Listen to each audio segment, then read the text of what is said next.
আন্তরিক শুভেচ্ছা জানাচ্ছি।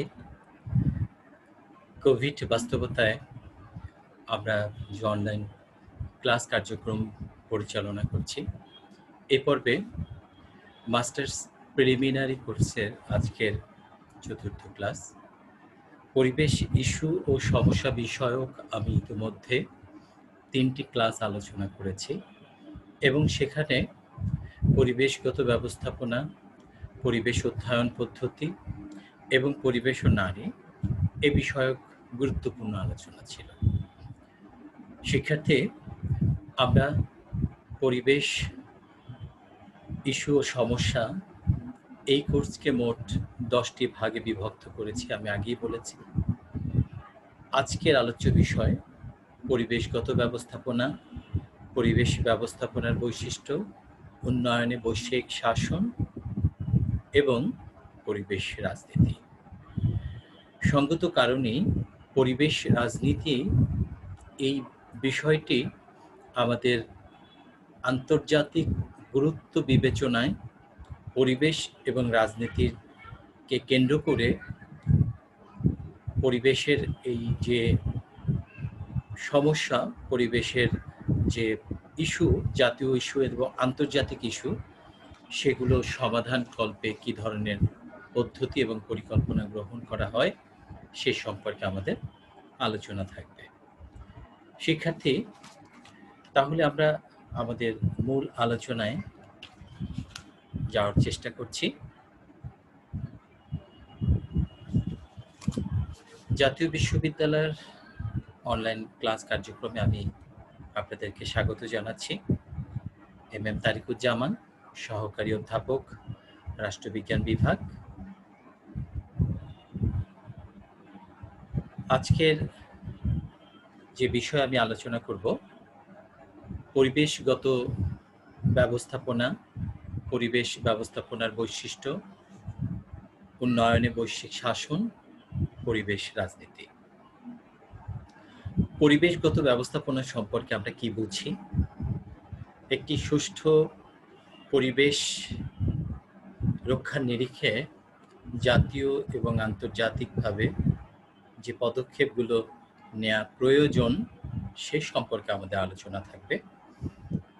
উন্নয়নের আঙ্গিকে বৈশ্বিক শাসন কি ধরনের হওয়া উচিত এবং তার কি ধরনের বৈশিষ্ট্য থাকতে হয়, উন্নয়নের বৈশ্বিক শাসন এবং পরিবেশ রাজনীতি, এই বিষয়ে আমাদের আজকের আলোচনা।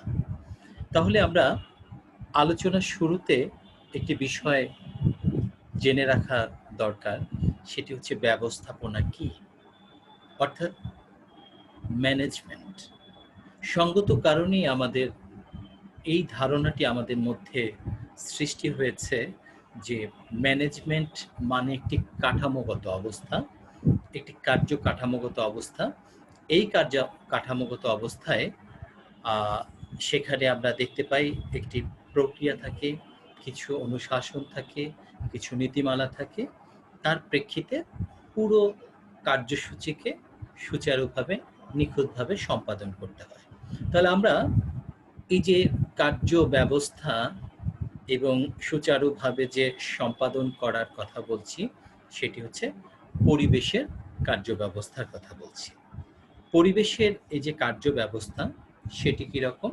পরিবেশের কার্য ব্যবস্থা হচ্ছে পরিবেশ সংশ্লিষ্ট যে গুণগত পরিবর্তন এবং গুণগত উন্নয়নের জন্য যে পরিবর্তন এবং পরিবর্তনের সাথে সামঞ্জস্য বিধান রেখে যে ব্যবস্থা গ্রহণ করা হয়। তাহলে আমরা দেখি পরিবেশগত ব্যবস্থাপনা কি। পরিবেশগত ব্যবস্থাপনা পদ্ধতির মাধ্যমে মানুষ ও পরিবেশের মধ্যবর্তী সম্পদের উন্নতি বিধান করে পরিবেশ ও মানব সমাজ উভয়ের গুণগত মান উন্নত করা যায়। এখানে দুটো মৌলিক ভেরিয়েবল আমরা এখানে দেখতে পাই। একটি হচ্ছে মানুষ এবং পরিবেশ। মানুষ এবং পরিবেশের মধ্যবর্তী যে সম্পদ, সেই সম্পদের উন্নতি বিধান করে মানুষ এবং পরিবেশের উভয়ের মধ্যে একটি গুণগত অবস্থার পরিবর্তন করা যায়। পরিবেশ পরিবর্তন হচ্ছে, সমাজ পরিবর্তন হচ্ছে, মানুষের চিন্তা চেতনা ধারাবাহিকতা অভ্যাস আচরণ তার পছন্দ অপছন্দ সবকিছুই কিন্তু একই সাথে সাথে পরিবর্তন হচ্ছে। মানুষের এই পরিবর্তনকে আমরা কখনো কখনো ধ্বংসাত্মক দেখেছি, কখনো কখনো আবার সহায়কও দেখেছি। মানুষের ধ্বংসাত্মক পরিবেশের মধ্যবর্তী সম্পর্কের উন্নয়ন করা যায়। মানুষের যে পরিকাঠামোর মধ্যে, যে ভৌগোলিক অবস্থার মধ্যে, পরিবেশ পরিস্থিতির মধ্যে বিরাজমান রয়েছে, বসবাস করছে, সেখানে মানুষের ধ্বংসাত্মক পরিবেশের মধ্যবর্তী সম্পর্কের উন্নয়ন ব্যবস্থা করা যায়, সেটি হচ্ছে পরিবেশগত ব্যবস্থাপনার মাধ্যমে। অর্থাৎ তাহলে পরিষ্কার করে আমরা এই বিষয়ে বুঝতে পারছি যে পরিবেশগত ব্যবস্থা একটি ধ্বংসাত্মক ব্যবস্থা থেকে উন্নত, নির্ভরশীল এবং একটি সুষ্ঠু যে কার্যকাঠামো পদ্ধতি সেটিকে ইঙ্গিত করছে।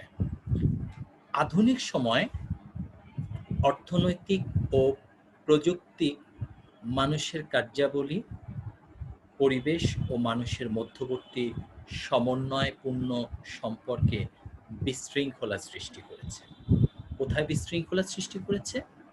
ডেভেলপমেন্টের সাথে বিশৃঙ্খলা সৃষ্টি হয়েছে। ইকোনমিক্যাল প্রসপেক্টাসের কথা বলে আমরা যে টেকনোলজিক্যাল টুলস ব্যবহার করছি, সেই আধুনিক অর্থনৈতিক ব্যবস্থা এবং প্রযুক্তিগত যে ব্যবস্থা, সেখানে এসে মানুষের মধ্যবর্তী, মানুষ এবং পরিবেশের মধ্যবর্তী অবস্থার একটি বিশৃঙ্খল অবস্থা সৃষ্টি করেছে। প্রযুক্তি সবসময় আশীর্বাদ নয় কিংবা সহায়ক নয়। কখনো কখনো প্রযুক্তি পরিবেশের জন্য মারাত্মক ক্ষতিকারক হয়ে থাকে। কাজেই উন্নয়নের কথা বলে, সমৃদ্ধির কথা বলে, অর্থনৈতিক প্রবৃদ্ধি এবং অর্থনৈতিক সমৃদ্ধির বিবেচনায় রেখে যদি প্রযুক্তিকে ব্যবহার করা হয়, আর সেই প্রযুক্তি যদি হয় পরিবেশের বিরুদ্ধ, পরিবেশের ধ্বংসাত্মক, তবে সেখানে পরিবেশগত ব্যবস্থাপনা নেই, সেটি বোঝা যায়। পরিবেশিক ব্যবস্থাপনার মাধ্যমে মানুষ ও তার পরিবেশের মধ্যবর্তী যে সম্পদ রয়েছে, এই সম্পদের উন্নতি বিধান করা যায়। পরিবেশ ও মানব সমাজ উভয়ের গুণগতভাবে তাদের উন্নত করা যায়। এভাবে মানুষের ধ্বংসাত্মক পরিবেশের মধ্যবর্তী সম্পর্কে উন্নয়ন করা হয়। তাহলে মূল কথাটি হচ্ছে মানুষ, পরিবেশ। এই মানুষ এবং পরিবেশের মধ্যবর্তী যে একটি অবস্থা, এই অবস্থার উন্নতি বিধান করে, বিশৃঙ্খলা দূর করে যে পরিবর্তনটি আনা যায়, এই মধ্যবর্তী অবস্থার যে উন্নয়ন সম্ভাবনা থাকে, সেটি ব্যবস্থাপনা করতে গেলে এই পরিবেশগত ব্যবস্থাপনার মাধ্যমেই করা সম্ভব। সেখানে অর্থনীতি এবং প্রযুক্তি, অর্থনৈতিক সমৃদ্ধি এবং প্রযুক্তির যে ব্যবহার, এটি অবশ্যই হতে হবে মানুষ ও পরিবেশের মধ্যবর্তী একটি উন্নত, সমৃদ্ধ, গুণগত একটি ব্যবস্থার মধ্য দিয়ে, যেখানে কিনা ধ্বংসাত্মক কোনো কার্যক্রম করা যাবে না। পরিবেশিক ব্যবস্থাপনা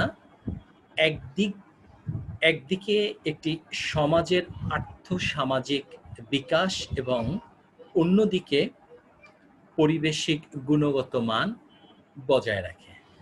পরিবেশগত ব্যবস্থাপনার মধ্য দিয়ে আমরা দেখতে পাই দুই ধরনের অবস্থা। একটি হচ্ছে সমাজের একটি আর্থ-সামাজিক বিকাশ, যেখানে গতিশীলতা থাকবে, যেখানে একটি সুষ্ঠু নীতিমালা থাকবে, কার্যকাঠামো থাকবে, কার্যপ্রণালী বিধি থাকবে, এবং এর ফলে যেটি হবে পরিবেশিক গুণগত মান বজায় থাকবে।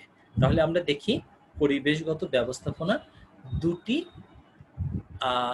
উল্লেখযোগ্য ভূমিকা রয়েছে, দুটো উল্লেখযোগ্য অ্যাচিভমেন্ট রয়েছে। একটি হচ্ছে আর্থসামাজিক বিকাশ, আর একটি হচ্ছে পরিবেশগত গুণগত অবস্থার উন্নয়ন। এই পরিবেশগত ব্যবস্থাপনাকে আমরা একটি পিরামিডের সাথে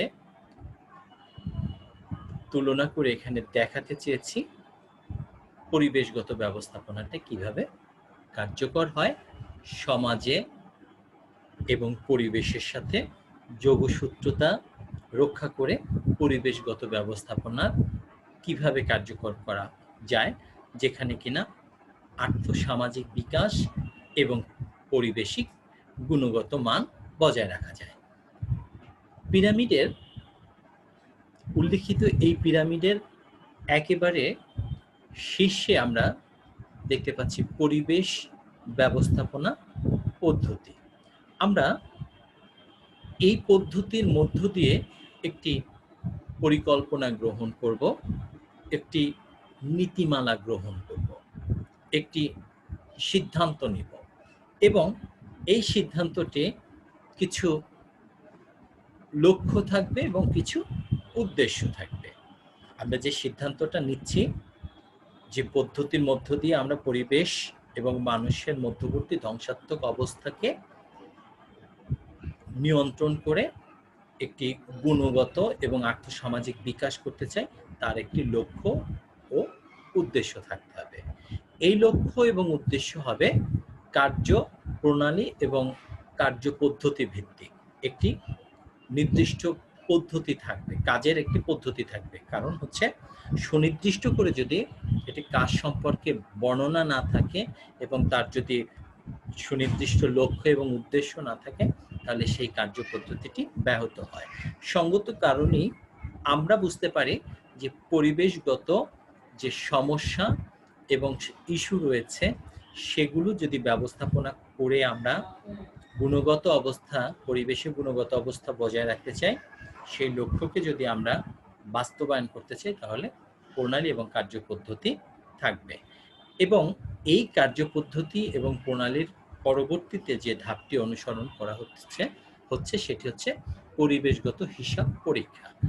এখান থেকে আউটপুট কি হচ্ছে, এখান থেকে জেনারেশন কি হচ্ছে, জেনারেটিং কি হচ্ছে, এই বিষয়গুলো যদি বিবেচ্য না থাকে, তাহলে সেটি কিন্তু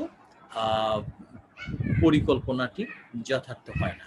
কাজেই পরিবেশগত একটি হিসাব বা একটি নিরীক্ষা থাকতে হবে, এবং এই হিসাব বা নিরীক্ষার ফলে এই ব্যবস্থার কি আউটপুট সেটি মূল্যায়ন করা যায়।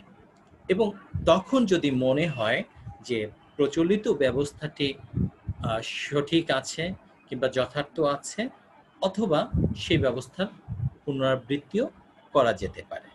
এমনিভাবে এই যে পরিবেশগত ব্যবস্থাপনা, এই পরিবেশগত ব্যবস্থাপনাটি জনসম্মুখে পাবলিকলি কিংবা স্টেক হোল্ডার যারা রয়েছে, সুবিধাভোগী বা সুবিধা বঞ্চিত যারা রয়েছে, তাদের মধ্যে এর উদ্দেশ্য, এর তাৎপর্য এবং প্রয়োজনীয়তা, আবশ্যকতা তুলে ধরতে হবে। পরিবেশগত ব্যবস্থাপনার কিছু বৈশিষ্ট্য আমরা এ পর্যায়ে আলোচনা করতে চাই। আমি এতক্ষণ যে আলোচনা করেছি তাতে আপনাদের কাছে নিশ্চয়ই এ সম্পর্কে একটি ধারণা হয়েছে যে আমরা পরিবেশগত যে ব্যবস্থাপনা নিয়ে কথা বলছি, সেটি অবশ্যই মানুষ এবং পরিবেশের মধ্যকার একটি সুন্দর এবং সুষ্ঠু একটি সম্পর্ক, একটি গুণগত অবস্থা সম্পর্কে বোঝাচ্ছে। তাহলে পরিবেশগত ব্যবস্থাপনা অবশ্যই জনকল্যাণমূলক হতে হবে। শিক্ষার্থী, জনকল্যাণমূলক হচ্ছে জনগণের ইচ্ছা, আকাঙ্ক্ষা এবং জনগণের যে সমসাময়িক যে বাস্তবতা, সেই বাস্তবতার নিরিখে তার যে চাহিদা, সেই চাহিদা এবং যোগান এর সমন্বয় রেখে একটি সুষ্ঠু পরিকল্পনা গ্রহণ করা, এবং পরিবেশ কখনোই যেন সভ্যতা, সমাজ এর জন্য ক্ষতিকারক না হয়, সেটি বিবেচনা রেখে উন্নয়ন পরিকল্পনা বলি কিংবা সমৃদ্ধি বলি, অর্থনৈতিক সমৃদ্ধি বলি, এগুলো বিবেচনা করতে হবে। যদি একটি কারখানা নির্মাণ করা হয়, তবে সেই কারখানাটি জনবান্ধব হবে কিনা, সেই কারখানাটি জনাকীর্ণ অঞ্চলে করা প্রয়োজন আছে কিনা, নাকি জনবহুল অঞ্চলে করা যায় কিনা, তার জন্য পরিবেশ অধিদপ্তর কিংবা পরিবেশ বিষয়ক যে সার্টিফিকেশন সেটি যথার্থ আছে কিনা, এই বিবেচনা করে সেই কারখানাটি আবশ্যকতা কি আছে, এখানে উৎপাদিত পণ্যের গুণগত মান কেমন, সেটি বিবেচনা করেই একটি ছাড়পত্র দিতে হয় এবং সেখানে ইন্ডাস্ট্রিটা করা যায়। তাহলে যে দেখা যায় যে পরিবেশগত ব্যবস্থাপনার অন্যতম বৈশিষ্ট্য থাকবে যে সে যে কাজটি করবে, যে নীতিমালার আলোকেই তার কার্য প্রণালী মূল্যায়ন বা বাস্তবায়ন করবে, সেটা অবশ্যই জনকল্যাণমূলক হবে। যথাযথ ব্যবস্থাপনা, যদি এখানে যথাযথ ব্যবস্থাপনা না করা যায়, যদি নীতিমালা এবং যে যে সুষ্ঠু নীতিমালা এবং স্বচ্ছতার ভিত্তিতে যদি পরিবেশগত ব্যবস্থাপনাটি করা না হয়, তাহলে এর যে উদ্দেশ্য সেটি কিন্তু চরমভাবে ব্যাহত হবে এবং সেটি পক্ষপাতদুষ্ট হবে এবং এর নিরপেক্ষতা নষ্ট হবে। কাজেই যথাযথ ব্যবস্থাপনা থাকা আবশ্যক এবং পরিবেশের যে বিকাশ, পরিবেশ বিকাশ, সেটিও একই সাথে সাথে তাৎপর্যপূর্ণ। আমি এই কারণে বলছি পরিবেশ বিকাশটি এই কারণে তাৎপর্যপূর্ণ যে পরিবেশগত ব্যবস্থাপনায় মূল কাঠামোর মধ্যে আমি ইতিমধ্যে আলোচনা করেছি যে পরিবেশগত যদি বিকাশ না হয়, তাহলে সচেতনতা তৈরি হবে না এবং তার প্রেক্ষিতে যে জনগণ এবং পরিবেশ এরা যে বন্ধুত্বপূর্ণ সম্পর্ক, এদের ভিতরে যে বৈপরীত্য সম্পর্ক নয়, পরিবেশ এবং মানুষের ভিতরে যে সুস্থ স্বাভাবিক এবং একটি হেলদি রিলেশন থাকা দরকার, সেটি কিন্তু পরিবেশগত বিকাশ হলে পরেই আমরা অনুমান করতে পারি। কাজেই পরিবেশগত বিকাশ থাকা প্রয়োজন। এখানে একটি উন্নয়ন পরিকল্পনা বা উন্নয়ন ভাবনাকে আমরা কখনো কখনো থামিয়ে দিতেও ইতস্তত করব না, যদি কিনা সেটি পরিবেশের জন্য সহায়ক না হয়। কাজেই পরিবেশ সহায়ক, পরিবেশ সাথে হচ্ছে বন্ধুত্বপূর্ণ, ফ্রেন্ডলি অ্যাটমসফিয়ারকে প্রায়োরিটি দিয়ে ডেভেলপমেন্ট কার্যক্রমকে পরিচালনা করতে হবে। এবং পরবর্তীতে আমরা দেখতে পাচ্ছি কল্যাণধর্মী ব্যবস্থাপনা। শুরুতে জনকল্যাণের কথা বলেছি, আর এবার হচ্ছে কল্যাণধর্মী ব্যবস্থাপনা, অর্থাৎ পরিবেশ ব্যবস্থাপনা এমনই হবে সেটি পরিবেশস্থ সকল উপাদানের জন্য সহায়ক এবং সুবিধাজনক হয় তেমনি বিবেচনা করে করতে হবে। আমি যদি একটি ভবন নির্মাণ করি, তাহলে সেই ভবনটি নির্মাণ করতে হলে সেই ভবন কিসের জন্য নির্মাণ করলাম।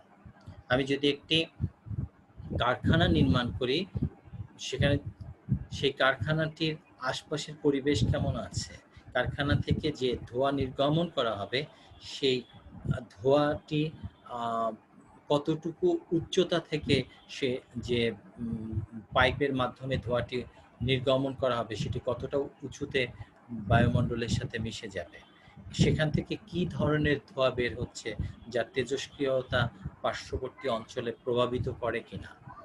আবার একই সাথে সাথে ভাবতে হচ্ছে সেখানে যারা কাজ করছে তাদের স্বাস্থ্য ঝুঁকির কোনো সম্ভাবনা আছে কিনা। এমনিভাবে যে কোনো কর্মসূচি গ্রহণ করা হোক না কেন, পরিবেশিক হতে হবে এবং কল্যাণধর্মী হতে হবে। যদি কল্যাণধর্মী না হয়, তাহলে কিন্তু পরিবেশগত সমস্যার সমাধান করা সম্ভব নয়।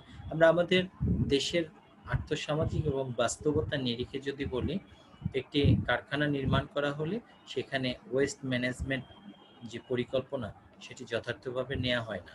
সেখানে সোয়ারেজ সিস্টেমটি ইমপ্রুভড না, সেখানে ড্রেনেজ সিস্টেমটিও যথার্থভাবে করা হয় না। সেখানে যারা কর্মীরা কাজ করে তাদের যে স্বাস্থ্যবিধি মানা দরকার সেটিও তারা মেনে চলছে না। তাদের যে স্যালারি দেয়া হয় সেটিও তাদের জন্য যথার্থ এবং যথেষ্ট নয়, এবং সেখানে যে উপাদানগুলো, কাঁচামালগুলো ব্যবহার করা হয় সে সম্পর্কেও গুণগত মান যাচাই করা হয় না, এবং উৎপাদিত পণ্যটি যে বাজারজাতকরণ করা হয় সেটিও যে প্যাকেটিং সেটিও কিন্তু প্রপারলি করা হয় না। এরকম নানান ধরনের অভিযোগ আমরা বিভিন্ন সময় যারা অভিযান পরিচালনা করেন সেখান থেকে আমরা জেনেছি। কাজেই দেখা যায় যে পরিবেশগত ব্যবস্থাপনা যদি কল্যাণধর্মী না হয়, সেখানে আইন থেকে শুরু করে সেটি বাস্তবায়ন এবং জনগণের সচেতনতা প্রত্যেকটি পর্যায়ে প্রত্যেকটি পর্যায়ে পরিবেশগত ব্যবস্থাপনা কল্যাণধর্মী হতে হবে। এই কল্যাণধর্মী ব্যবস্থাপনা অবশ্যই স্থানীয় এবং আঞ্চলিক পরিবেশগত নিয়ন্ত্রণ ও ব্যবস্থাপনাকে মাথায় রেখে করতে হবে। আজকে যদি স্থানীয় পরিবেশগত নিয়ন্ত্রণের কথা মাথায় রেখে যে পরিবর্তন এবং ইতিবাচক যে ভাবনা আমরা ভাবি, সেটি প্রভাব কিন্তু আঞ্চলিক পরিবেশগত নিয়ন্ত্রণের উপরে অ্যামিকেবলি পড়ে যায়। কাজেই স্থানীয় এবং আঞ্চলিক যাই হোক না কেন, সার্বিকভাবেই সেটি আন্তর্জাতিক এবং বৈশ্বিক পরিসরে তার ইতিবাচক প্রভাব থাকে। কাজেই পরিবেশগত ব্যবস্থাপনা অবশ্যই জনকল্যাণমূলক হতে হবে, যথার্থ হতে হবে, পরিবেশের বিকাশের কথা বিবেচনা রেখে জনকল্যাণধর্মী এবং স্থানীয় এবং আঞ্চলিক নিয়ন্ত্রিত ব্যবস্থা থাকতে হবে। পরিবেশগত ব্যবস্থাপনা ও উন্নয়নের কিছু বৈশ্বিক কৌশল আমরা এবার জেনে নেব। পরিবেশ কেন্দ্রিক বৈশ্বিক শাসন, পরিবেশ কেন্দ্রিক ব্যবস্থাপনা, সুশাসন ও পরিবেশ, সুশাসন ও জনকল্যাণ, সুশাসন ও বর্জ্য ব্যবস্থাপনা, সুশাসন ও আন্তর্জাতিক কল্যাণ, সুশাসন ও ধর্মীয়, সামাজিক, অর্থনৈতিক ও রাজনৈতিক কল্যাণ।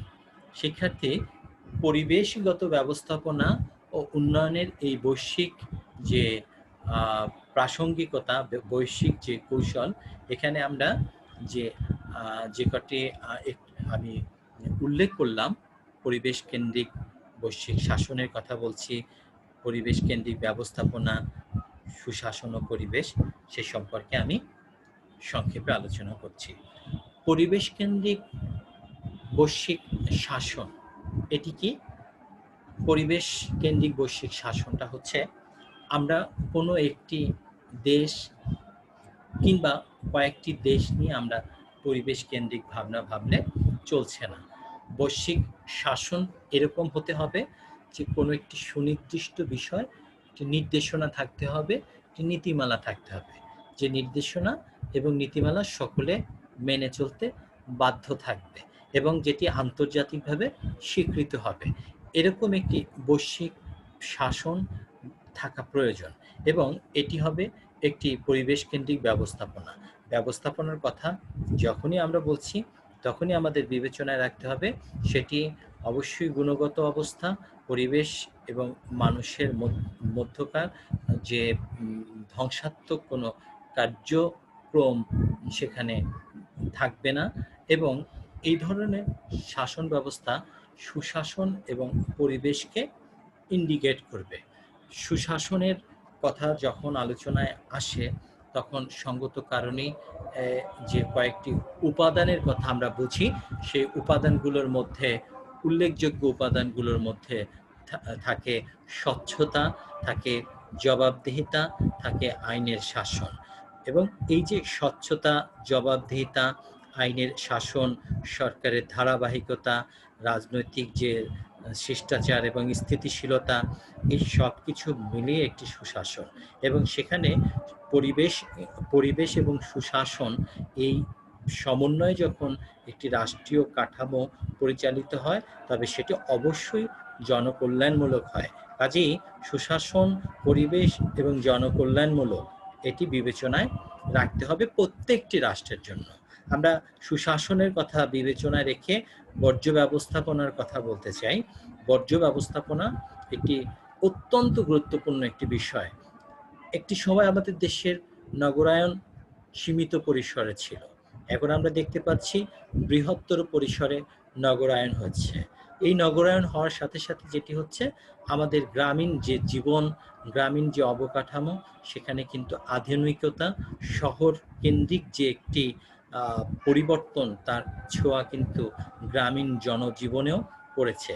রাস্তাঘাট, পুল, ব্রিজ, কালভার্ট এবং বৈদ্যুতিক সংযোগ যখন সে অঞ্চলে বিতরণ করা হয়েছে, সাথে সাথে সেখানে কিন্তু উন্নয়নের ছোঁয়া লেগেছে।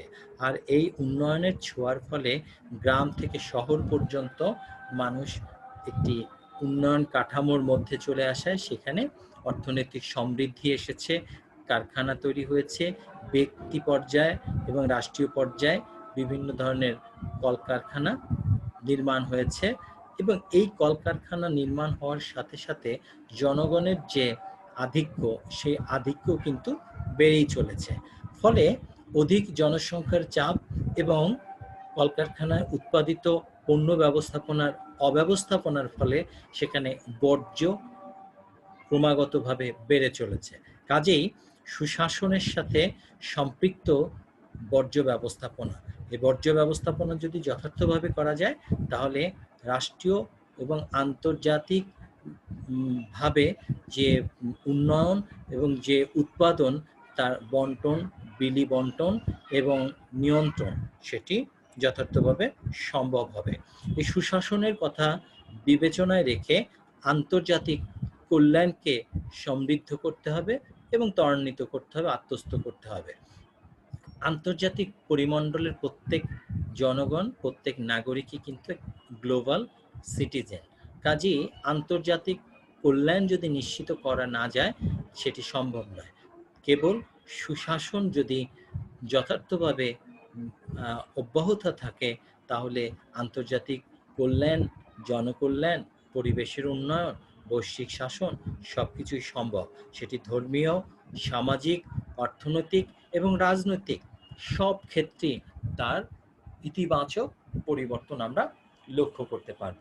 প্রিয় শিক্ষার্থী, আমরা তাহলে এই স্লাইড থেকে যে বিষয়টি সম্পর্কে অবহিত হচ্ছি, সেটি হচ্ছে পরিবেশগত ব্যবস্থাপনায় উন্নয়নের বৈশ্বিক কিছু কৌশল আমরা জেনে নিলাম, যে কৌশলগুলো বৈশ্বিক শাসন এবং পরিবেশ কেন্দ্রিক ব্যবস্থাপনা, সুশাসন ও পরিবেশ, সুশাসন জনকল্যাণ, সুশাসন বর্জ্য ব্যবস্থাপনা, আন্তর্জাতিক কল্যাণ, সুশাসন এবং ধর্মীয়, সামাজিক এবং রাজনৈতিক কল্যাণের আঙ্গিক বিবেচনা রেখে একটি ব্যবস্থাপনা, একটি পরিবর্তন, একটি উন্নয়ন পরিকাঠামো।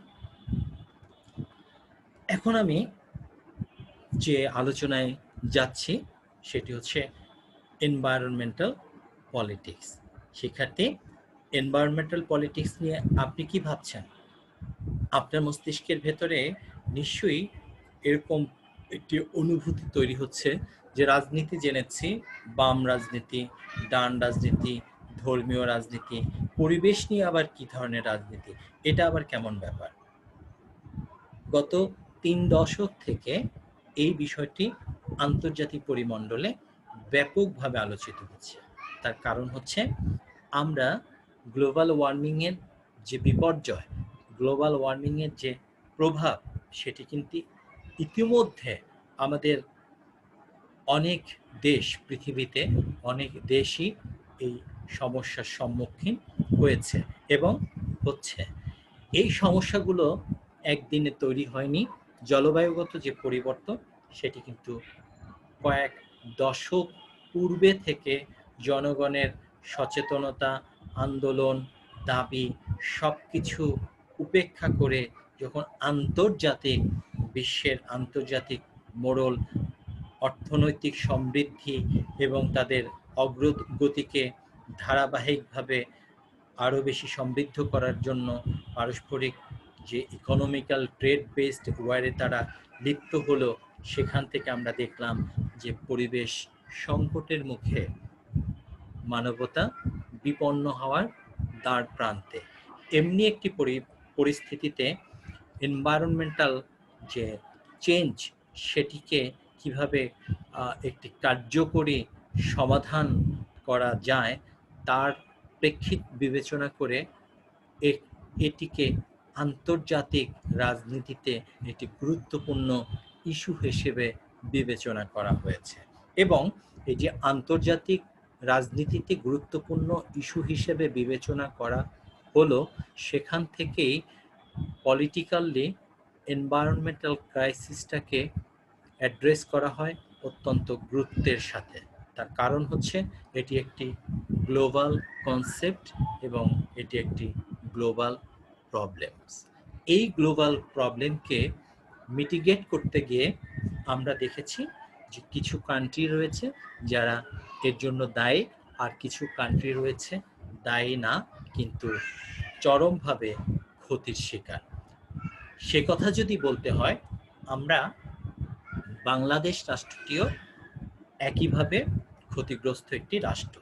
কাজেই পরিবেশগত রাজনীতির যে বৈশিষ্ট্য সেটি হচ্ছে পরিবেশগত সমস্যাকে সমাধান কল্পে আন্তর্জাতিকভাবে কিভাবে একটি অ্যালায়েন্স তৈরি করা যায়, কিভাবে রাজনৈতিক ভাষায় এর সমাধান করা যায় এবং যে পলিটিক্যাল লিডার্স যারা রয়েছেন তারা যে গ্লোবাল যে ক্লাইমেট চেঞ্জ হচ্ছে সেটিকে মোকাবেলা করার জন্য যে সমন্বিত উদ্যোগ প্রয়োজন সেই মর্মে তারা কতটা আন্তরিক এবং কতটা ঐক্যবদ্ধ সেটি বিবেচনা করার জন্য বা সেই উদ্যোগকে ত্বরান্বিত করার জন্যই পরিবেশগত রাজনীতির আজকের আলোচনা। এই সম্পর্কে আমি স্লাইডের মাধ্যমে আপনাদেরকে কিছু তথ্য দিতে চাই। পরিবেশগত উন্নয়নে বৈশ্বিক শাসন ও রাজনীতি কিরকম ছিল? আপনারা জানেন যে শিল্প বিপ্লব পরবর্তী সময় ইউরোপীয় দেশগুলোতে রাতারাতি অর্থনৈতিক যে পরিবর্তন সূচিত হয় সেখানে জনগণ, উৎপাদক শ্রেণী, শ্রমিক, উৎপাদক শ্রেণী এবং শিল্পের শিল্প কারখানা এগুলোকে কেন্দ্র করে সমাজের কিছু রাষ্ট্র দুর্বল রাষ্ট্র, কিছু রাষ্ট্র সবল রাষ্ট্র হিসেবে আমরা দেখতে পাই। বিশেষ করে ইউরোপীয় দেশগুলোতে যখন উন্নয়ন যাত্রায় কারখানার যে তেজস্ক্রিয় পদার্থ, দাহ্য যেসব পদার্থ উদ্গমন হচ্ছে, নির্গমন হচ্ছে, তার ফলে যে পরিবেশের কিছু পরিবর্তন হতে শুরু করেছে, সেখানকার গবেষকরা, সেখানকার যে বিজ্ঞানী, পরিবেশ বিজ্ঞানীরা তারা সেটি উপলব্ধি করতে পারে।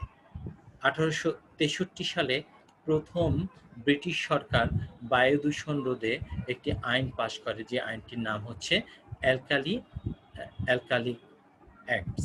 এবং এই অ্যালকালি অ্যাক্টস পাশের মধ্য দিয়ে বিশ্বের কাছে ব্রিটিশ সরকার একটি বার্তা দিয়ে দেয়, সেটি হচ্ছে কারখানা কিংবা ইন্ডাস্ট্রিয়াল যে রেগুলেশন হয়েছে সেটি যেমন উন্নয়নকে সমৃদ্ধ করেছে, অর্থনীতিকে সমৃদ্ধ করেছে, উন্নয়নের ধারাকে গতিকে বহমান করেছে, কিন্তু পরিবেশগত কিছু সমস্যার তৈরি করেছে।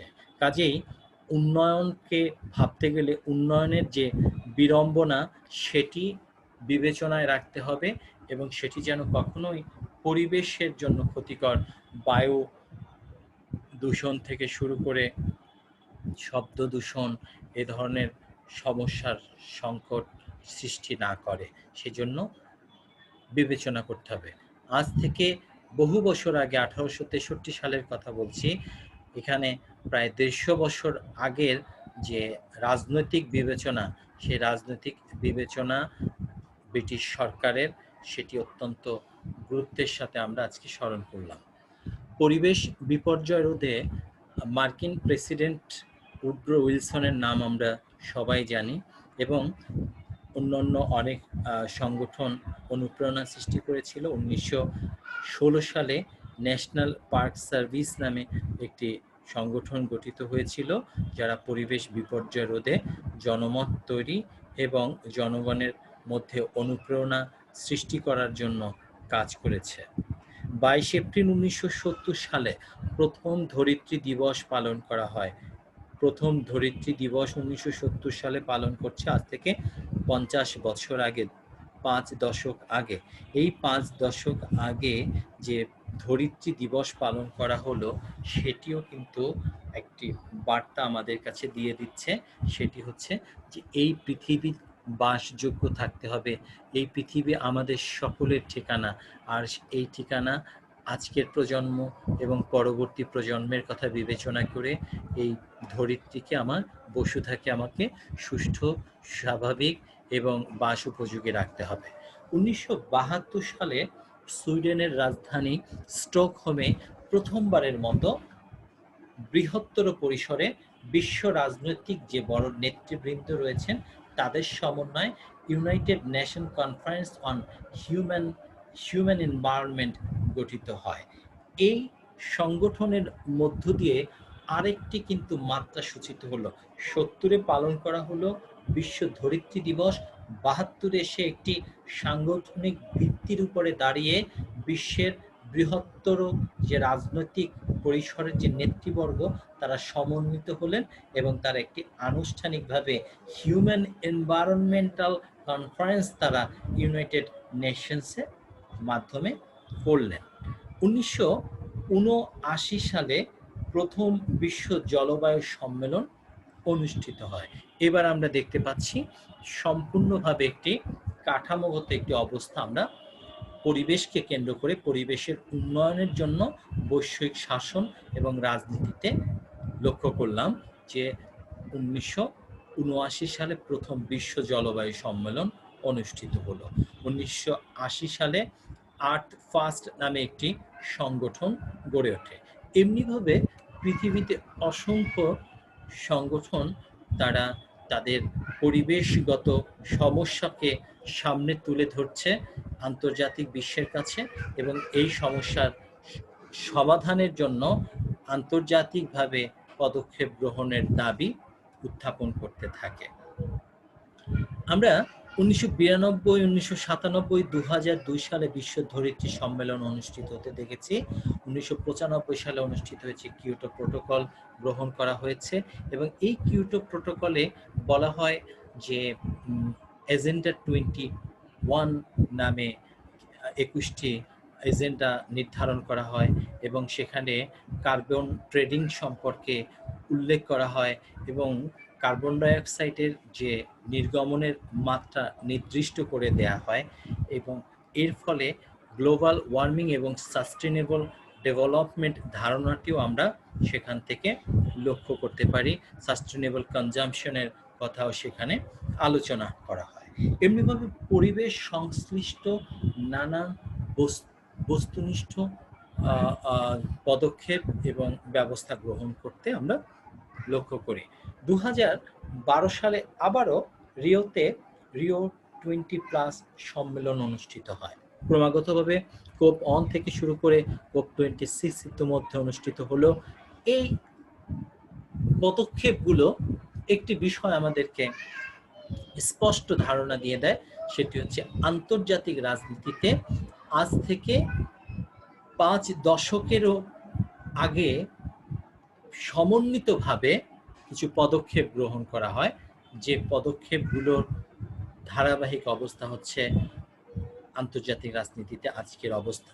কিন্তু দুর্ভাগ্যের কথা সেটি হচ্ছে যে পদক্ষেপগুলো গ্রহণ করা হয়েছে কিংবা যে প্রত্যাশিত যে আমাদের আন্তর্জাতিক রাজনীতিতে পরিবেশ কেন্দ্রিক যে সাফল্য আসা প্রয়োজন ছিল, সেটি কিন্তু এখনো আসেনি। সামান্য পরিবর্তনও আমরা লক্ষ্য করছি না। এখানে সদিচ্ছার দারুণ রকমের অভাব লক্ষ্য করা যায়। কাজেই আন্তর্জাতিক রাজনীতিতে এই যে পরিবেশগত সমস্যা, সেটি সমাধানের জন্য যে ধারাবাহিক আন্দোলন এবং ধারাবাহিক যে পদক্ষেপ সেটি অব্যাহত রাখতে আমাদের সচেতনতা এবং আমাদের আন্তরিক প্রয়াস অব্যাহত রাখতে হবে। রাষ্ট্রবিজ্ঞান বিভাগের শিক্ষার্থী হিসেবেও এই জায়গাটি আমাদেরকে উপলব্ধি করতে হবে।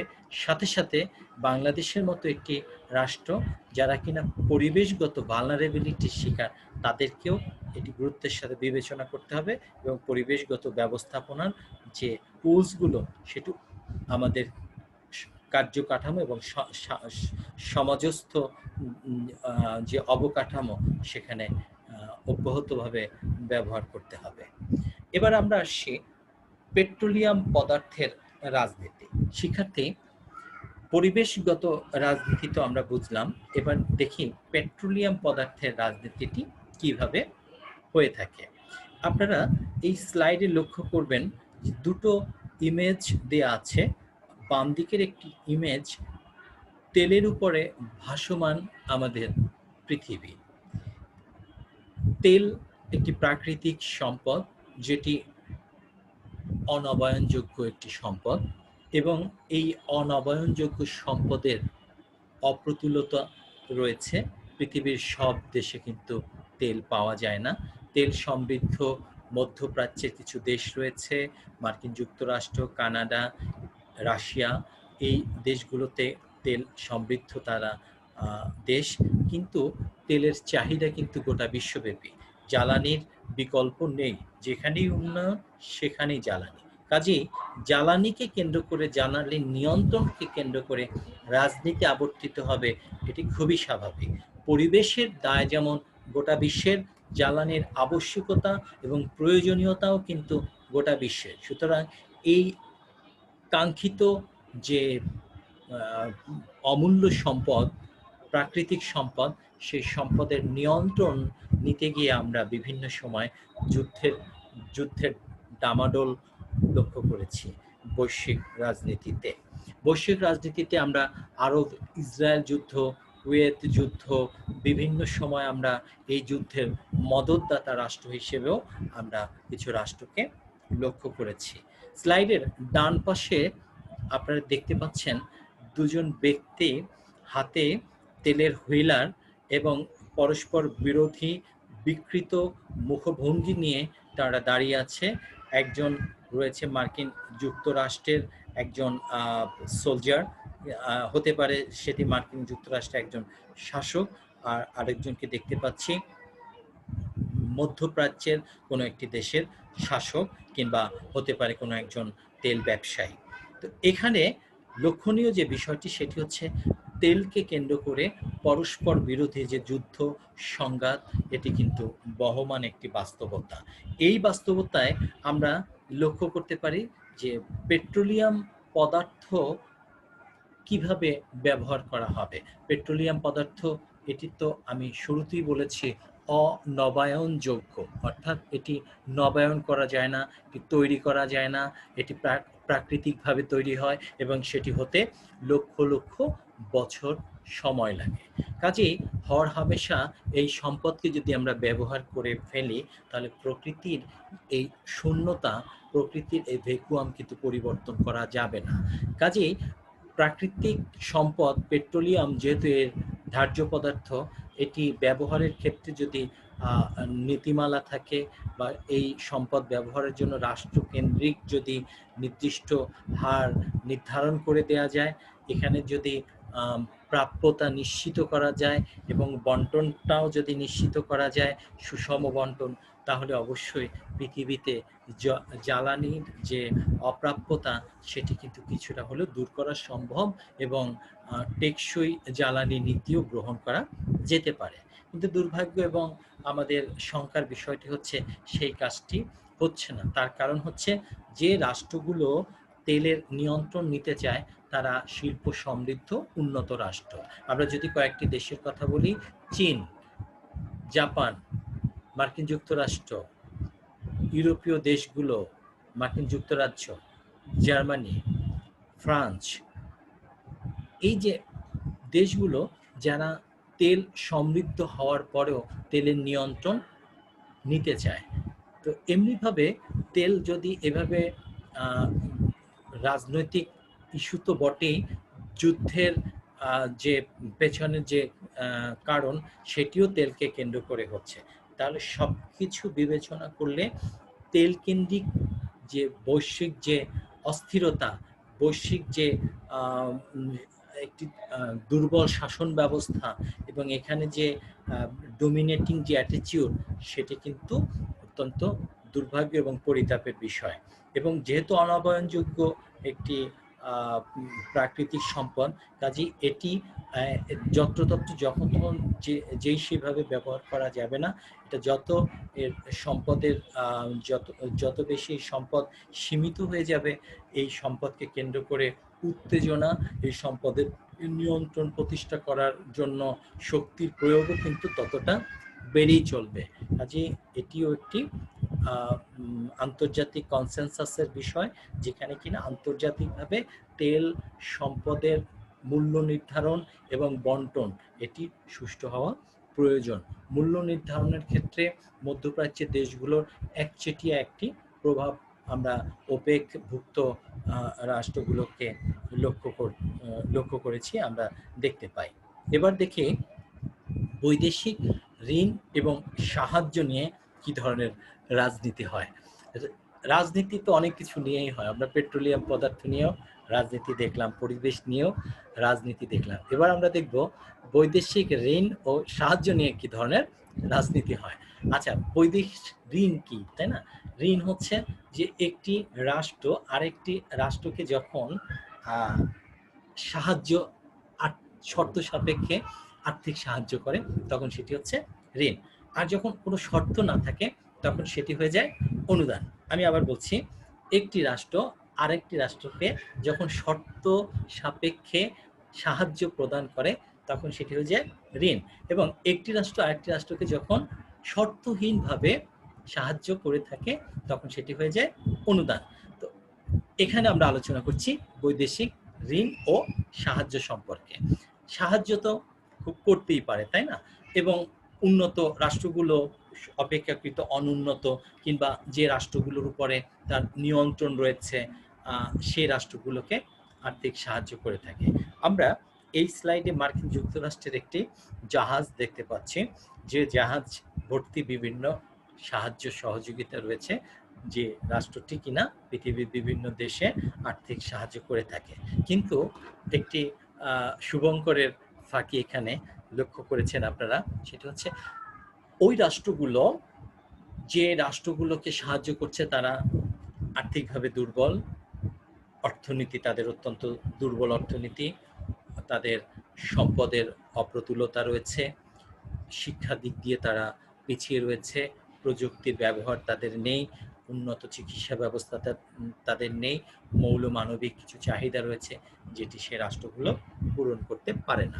ফলে এই রাষ্ট্রের এই দুর্বলতার সুযোগ নিয়ে সেই রাষ্ট্রের উপর প্রতিপত্তি আধিপত্য বিস্তার করার জন্য উন্নত রাষ্ট্রগুলো সবসময় এক ধরনের প্রচেষ্টা থাকে।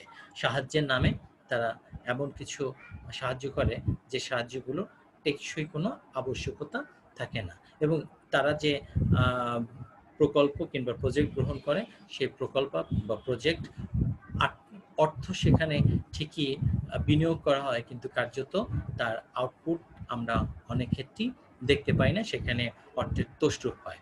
সবচেয়ে উল্লেখ করার বিষয় হচ্ছে রাষ্ট্রগুলোর যে প্রতিনিধিরা এখানে কর্মরত থাকে অনুন্নত দেশে যেখানে সাহায্য দেওয়া হয়, প্রতিনিধিদের বেতন ভাতা আনুষঙ্গিক সুযোগ সুবিধার বাবদ তারা যে অর্থ এখান থেকে নিয়ে নেন, সেটিও ব্যাপক পরিমাণে অর্থ। কিন্তু আপত্তি বা সেক্ষেত্রে যে তাদেরকে উল্লেখ করা যে এমনি এমনটি করা যাবে না, তাও কিন্তু অনেক রাষ্ট্রের পক্ষেই করা সম্ভব হয় না। ঋণের ক্ষেত্রে কিছু শর্ত জুড়ে দেয়, নির্দিষ্ট কিছু কাজ উল্লেখ করে দেয় যে এই ধরনের কাজ করতে পারবে, জাহাজ নির্মাণের কাজ করতে পারবে, রাস্তা নির্মাণের কাজ করতে পারবে। কিন্তু যদি বলা হয় আমাদের এই ট্রান্সপোর্টেশনে একটি টেকসই পরিকাঠামোর মধ্যে ওটা নেটওয়ার্কের মধ্যে নিয়ে আসতে চায়, আমি গণ পরিবহনের জন্য ট্রেনের সিস্টেম করব, আপনাকে সাহায্য করবে না। তার কারণ হচ্ছে এই গণপরিবহন ট্রেন হচ্ছে সস্তায় পরিবহন করা যায় পণ্য এবং মানুষ হচ্ছে যাতায়াত করতে পারে, কিন্তু এই জায়গাটা হয়তো তারা সাহায্য সহযোগিতা সেভাবে করতে আগ্রহ দেখাবে না। তারা কি করবে, রাস্তা নির্মাণ করে দিবে, ভালো ভালো রাস্তা নির্মাণ করে দিবে, এবং সেই রাস্তায় যে গাড়ি চলবে সেই গাড়িটি তাদের কোম্পানির গাড়ি, মার্সিডিজ গাড়ি, টয়োটাস গাড়ি, জাপানিজ বিভিন্ন গাড়ি আসবে, আমেরিকান গাড়ি আসবে, এই যে বিএমডাব্লিউ গাড়ি আসবে, যার যেরকম ক্যাপাসিটি আছে সেই অনুযায়ী কিনবে। উদ্দেশ্যটা কি? উদ্দেশ্য হচ্ছে যে এই রাষ্ট্রগুলো চায় যে তাদের পণ্য কিভাবে ওই রাষ্ট্রগুলোতে বিক্রি করতে পারে, অর্থাৎ বাজার তৈরি করা তার উদ্দেশ্য।